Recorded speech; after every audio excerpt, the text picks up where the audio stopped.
খেতিৰে বজাৰ দখল কৰি স্বাৱলম্বনৰ পৰিকল্পনাত আমাৰ হাতৰ 2 শতাধিক যুৱকৰ বৰবলা আৰু মৰাক দাধৰৰ যুৱকসকলে আৰম্ভ কৰিছে কলৰ খেতি। অঞ্চলটোৰ কেইবাশ বিঘা মাটিত যুৱকসকলে কলৰ খেতি আৰম্ভ কৰিছে।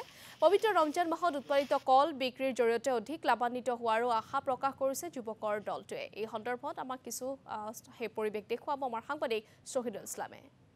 পৰিকল্পনাৰ জৰিয়তে খেতি কৰিলে অধিক স্বাৱলম্বী হ'ব পাৰি। তাৰে উৎকৃষ্ট নিদৰ্শন দেখুৱাইছে তামাৰহাটৰ একাংশ খেতিয়কে। কাৰণ সন্মুখত পবিত্ৰ ৰমজান মাহ আৰু এই পবিত্ৰ ৰমজান মাহত প্ৰয়োজনীয় খাদ্য সামগ্ৰীৰ অন্যতম হ'ল কল।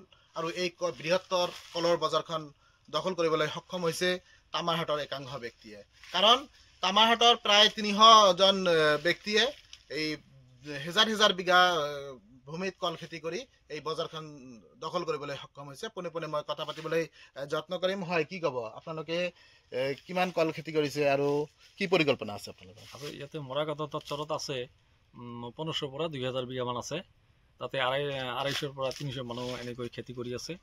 আমি যোৱা আবেলিকো এনেকৈ খেতি কৰিছোঁ। খেতি কৰি আমি ভাল এটা স্বাৱলম্বী হ'ব পাৰিছোঁ। কিন্তু এই বছৰো আমি তেনেকৈ পৰিকল্পিতভাৱে কল খেতি কৰিবলৈ খুব চেষ্টা কৰি আছোঁ যে সন্মুখত ৰমজান মাহ, এই ৰমজান মাহত আমি কল খেতি কেনে গোটেই অসমতে যাতে আমি ছাপ্লাই দিব পাৰোঁ। তাতে যোৱা বেলিকতকৈ এইবেলি কল অলপ সেমেকা হৈছে। যোৱা বেলি আমি ছাপ্লাই বেছি দিছিলোঁ। এই বছৰ খৰাং বতৰৰ কাৰণে তেনেকুৱা নাই।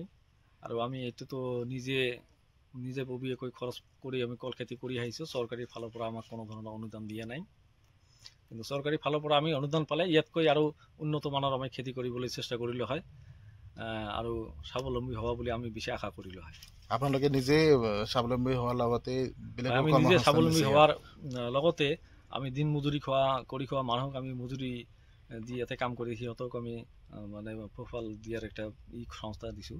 আপোনালোকৰ কিমান লাভ হয়, কিমান খেতি খৰচ হয়? পাৰ বিঘা তেনে 14-15 হাজাৰ টকামান খৰচ হয় আৰু বিক্ৰী কৰিলে মোটামুটি 40,000 পৰিমাণ আহে।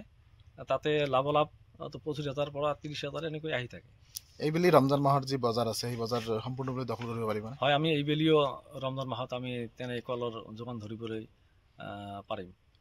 ক'ত যায় আপোনালোকৰ কল? আমাৰ এই কলবিলাক বেছিভাগে চাপৰ, বিলেচিপাৰা, গুৱাহাটী, তাৰপিছত আপোনাৰ ধুবুৰী, এইফালে মানকেশ্বৰ এইফালে যায়। ধন্যবাদ জ্ঞাপন কৰিছোঁ শহীদুল ইছলাম আমাক এই ধৰণে দৃশ্যাংশ দেখুওৱাৰ বাবে।